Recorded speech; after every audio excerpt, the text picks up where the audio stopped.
Assalamualaikum warahmatullahi wabarakatuh. Bismillahi alhamdulillah wassalatu wassalamu ala rasulillah, amma ba'du.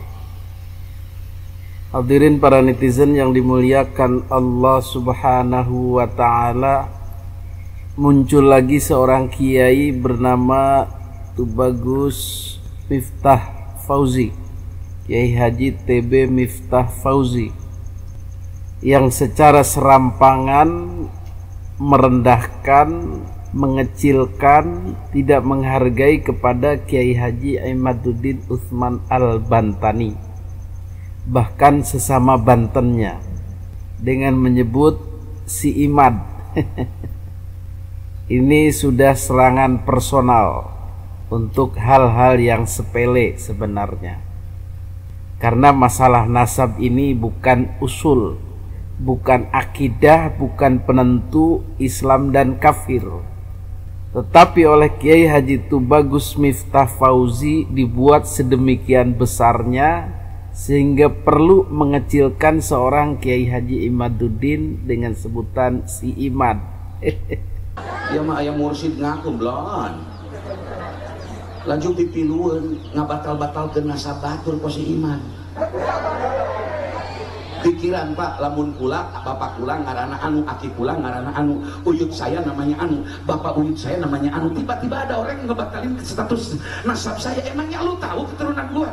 Urusan keturunan saya bukan urusan kau. Berapa beraninya kau ancam mengitol-itol keturunan batur, betul?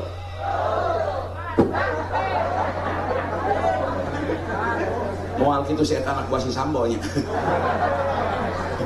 Nauzubillahimin. Mantak ulah salam milih presiden 2024, awas tuh. Tuturkeun aing sa Sule.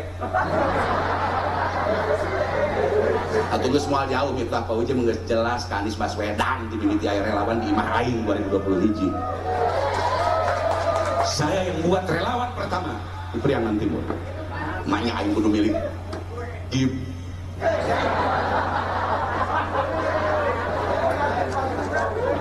bating doangnya.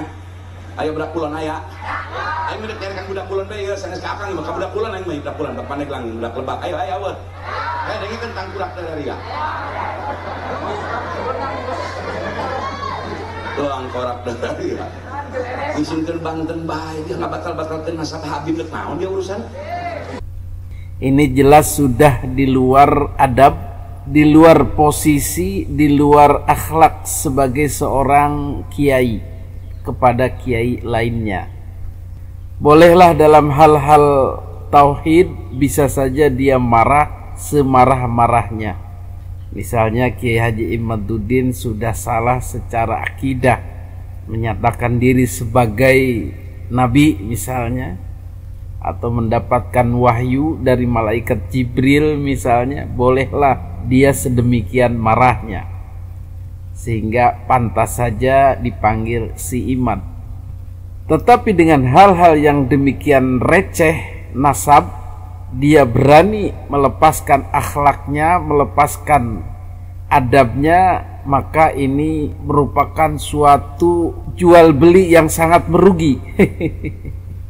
Jadi menjual kehormatan adab yang sedemikian berharga untuk membeli nasab Ba'alwi.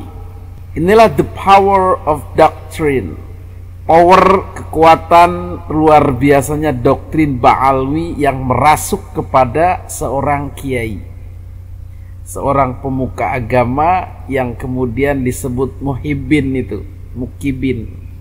Hadirin yang dimuliakan Allah subhanahu wa ta'ala, beliau bukannya tidak tahu bahwa Kiai Haji Imaduddin Utsman Al-Bantani ini adalah seorang kiai, mempunyai pondok pesantren yang besar, mempunyai santri yang ratusan, bahkan bisa jadi ribuan. Beliau juga mondok di berbagai pondok yang jumlahnya bisa jadi puluhan, gurunya banyak dan keilmuannya juga mumpuni. Beliau seorang mu'alif atau musannif, pengarang kitab, tentu saja berbahasa Arab dengan kelengkapan ilmu di dalamnya, nahwu shorof, mantik, balaghah, arud dan lain-lain. Tidak cukupkah bagi Kiai Haji TB Miftah Fauzi ini untuk menghargai keilmuan beliau?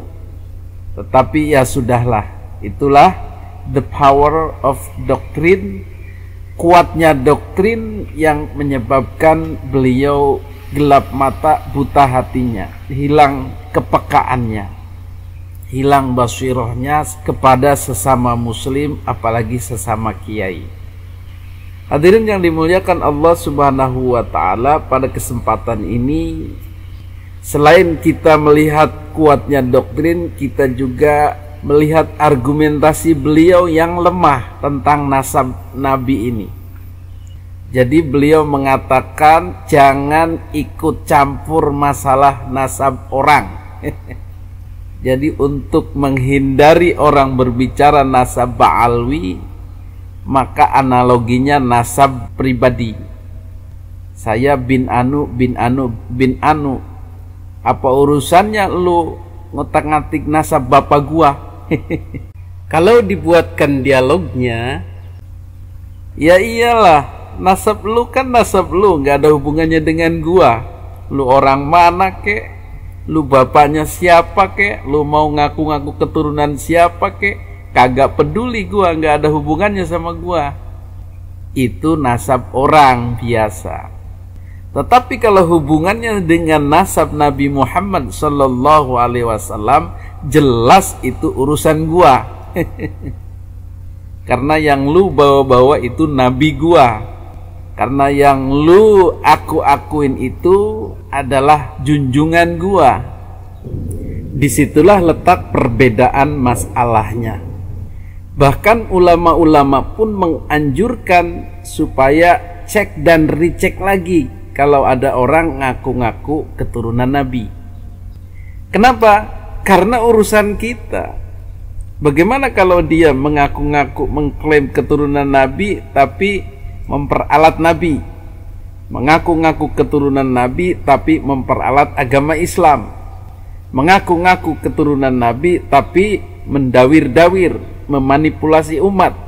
Seperti contoh kasus di Malaysia, Muhammad Amin Al-Idrisi yang hidup mewah, mempunyai beberapa aset, mendirikan kerajaan 9 dengan modal keturunan Nabi dan syafaatnya. Hidup mewah, dipuja-puja, dieluk-elukan orang, mendiami kasta tertinggi. Nah, itu di Malaysia. Di Indonesia ada enggak? Ya ada. Ya itulah orang-orang yang ngaku-ngaku, mengklaim. Ulama Ibnu Hajar Al-Haytami bahkan beliau mengatakan harus cemburu, harus iri, harus curiga. Bener enggak ini ngaku-ngaku keturunan Nabi? Cek dan recheck. Minta bukti, minta kesaksian, minta hujahnya, cek silsilahnya, cek DNA-nya. Begitu. Itulah untuk melindungi nama Nabi Muhammad Sallallahu alaihi wasallam, Nabi kita bersama, dan melindungi agama Islam, agama kita bersama. Jadi ini bukan urusan pribadi. Jangan ikut campur nasab gua. Ya iyalah, kalau nasab lu nasab pribadi. Semakin banyak orang berkepentingan dengan nasab itu, semakin harus dicek. Orang mengaku keturunan Bung Karno, harus dicek lebih jelas bener enggak, karena akan merugikan Bung Karno sendiri dan keluarga besarnya. Orang mengaku keturunan keluarga Jokowi, harus dicek. Itu untuk lingkup-lingkup kecil juga harus dicek, karena ada nama yang harus dilindungi, ada nama baik yang harus dilindungi, ada keluarga besar yang harus dilindungi. Apatah lagi ini Nabi Muhammad Sallallahu Alaihi Wasallam yang lingkupnya seluruh dunia. Itu poin pertama tentang jangan ikut campur nasab orang. Itu sudah salah logikanya. Terlihat hanya untuk menggertak orang agar jangan utak-atik nasab ba'alwi dengan argumen seperti itu. Tetapi rupanya argumennya salah atau cacat logika. Kemudian yang kedua, menganalogikan perjuangan Nabi Muhammad SAW menegakkan Islam yang ditentang oleh orang kafir Quraisy, kafir musyrikin Quraisy.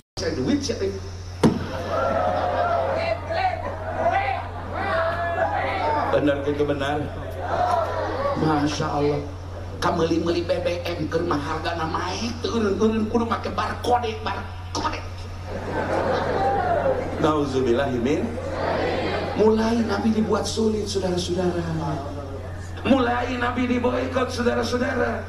Tapi Nabi dan sahabat tetap struggle, bertahan, survival, saudara-saudara. Nabi tetap terus menjalankan dakwah la ilaha illallah. Maka kan sok dikir la ilallah ulah saukur dikirna. Baca sejarah la ilallah. Ya mari dikir dengan unyak.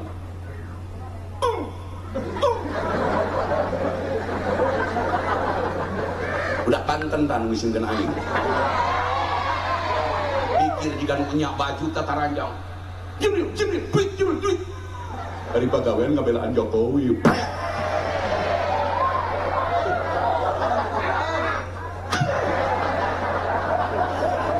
Awas budak panten dari ulang sini aing dia belum dia. Balon dari ya. Jadi Kiai Haji Tubagus Miftah Fauzi membagi orang Indonesia itu berdasarkan pendapatnya sendiri.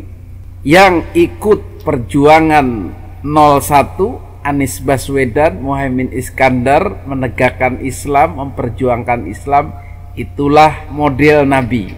Yang musuhnya 02, 03 dan pemerintah adalah model kafir Quraisy.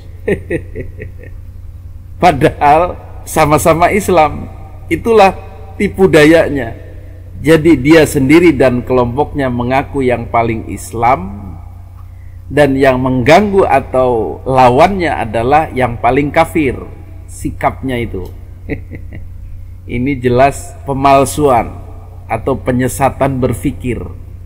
Jadi menggunakan agama ini untuk politik, mengklaim agama Islam ini sah yang saya miliki, yang lain bukan, yang lain ala-ala kafir. Ini juga sudah cacat nalar atau cacat logika dan tidak bisa diterima. Jangan diterima cara berpikir seperti ini. Kalau cara berpikir seperti ini kita terima, bubar. Jadi di luar kelompok kita adalah kafir. Cara berpikir kafir dan harus diperangi. Padahal di luar kelompoknya juga adalah Islam. Tetapi dia menyatakan diri sebagai Islam yang paling Islam. Klaim lagi. Itulah bagaimana doktrin Ba'alwi terhadap Kiai Haji Miftah Fauzi dan doktrin Islam transnasional atau Islam bersyariah pada diri Kiai Haji Tubagus Miftah Fauzi. Dua-dua doktrin ini telah membawa beliau kepada kesalahan berpikir, kesalahan berlogika di dalam negara kesatuan Republik Indonesia.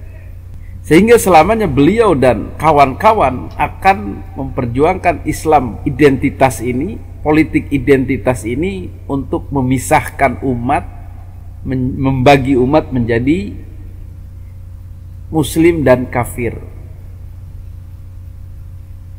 Paling tidak dari cara berpikirnya. Ini tidak akan menyelesaikan masalah, tidak akan menghasilkan perjuangan Islam yang rahmatan lil alamin. Maka kita semua berjuang bagaimana cara berpikir seperti ini tidak masuk kepada cara berpikir masyarakat. Biarlah mereka berpikir seperti itu. Biarlah mereka berpikir bahwa Ba'alwi adalah urusan pribadi. Jangan diotak-atik ikut campur nasab orang. Bagi kita tidak begitu. Klaim Ba'alwi terhadap Nabi adalah urusan kita bersama. Karena Nabi adalah Nabi kita bersama. Kemudian cara berpikir bahwa orang-orang yang memperjuangkan Islam hanyalah kita, yang lain tidak. Yang lain bersikap, berakhlak, berperilaku ala kafir, juga tidak boleh kita terima. Kita sama-sama berjuang menegakkan Islam ini dalam koridor negara kesatuan Republik Indonesia. sama-sama Islam, sama-sama berjuang untuk Islam, sama-sama berjuang untuk kemaslahatan bangsa dan negara. Bahkan kalau kita berpikir lebih jauh lagi, di 02 itu Jokowi, Prabowo, Gibran, ada Jokowi dan lain-lain juga disokong oleh Nahdlatul Ulama. Sebagian besar banyak bahkan menyokong atau menetralisir unsur-unsur non-Islamis di 02 dan di pemerintahan. Itu yang dilakukan NU sejati. Jadi tidak bisa mengkategorikan 02 itu adalah seperti Abu Jahal, kafir dan lain-lain. Demikian, mudah-mudahan jadi kewaspadaan kita bersama. Hadanallahu wa iyyakum ajma'in. Assalamualaikum warahmatullahi wabarakatuh.